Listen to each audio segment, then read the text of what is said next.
അങ്ങനെ പുതിയ ISL season തുടങ്ങാനിരിക്കുമ്പോൾ Kerala Blasters അവരുടെ വിദേശ സൈനിങ് പൂർത്തീകരിച്ചു എന്നുള്ള റിപ്പോർട്ടുകളാണ് ഇപ്പോൾ പുറത്തുവരുന്നത്.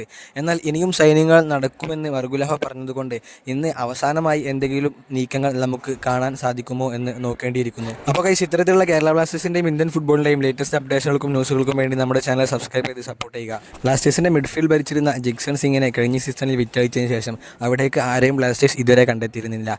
എന്നാൽ ഇപ്പോൾ മോഹൻ ബഗാനിൽ നിന്ന് ദീപക് ടാങ്കരിയെ ആ പൊസിഷനിലേക്ക് എത്തിക്കുകയാണ് എന്നാണ് അറിയാൻ കഴിയുന്നത്. സെൻട്രൽ ബാക്കിൽ നിന്ന് ഇന്ത്യൻ സെൻട്രൽ ബാക്കായ പ്രീതം കോട്ടലിനെ തൻ്റെ പഴയ ക്ലബ്ബായ മോഹൻ ബഗാൻ സൂപ്പർ ജയൻസിലേക്ക് തന്നെ തിരിച്ചയച്ചുകൊണ്ട് ദീപക് ടാങ്കരിയുമായിട്ടുള്ള ഒരു സ്വാപ്പ് ഡീൽ നടത്താനാണ് ബ്ലാസ്റ്റേഴ്സ് ശ്രമിക്കുന്നത് എന്നാണ് റിപ്പോർട്ടുകൾ പറയുന്നത്.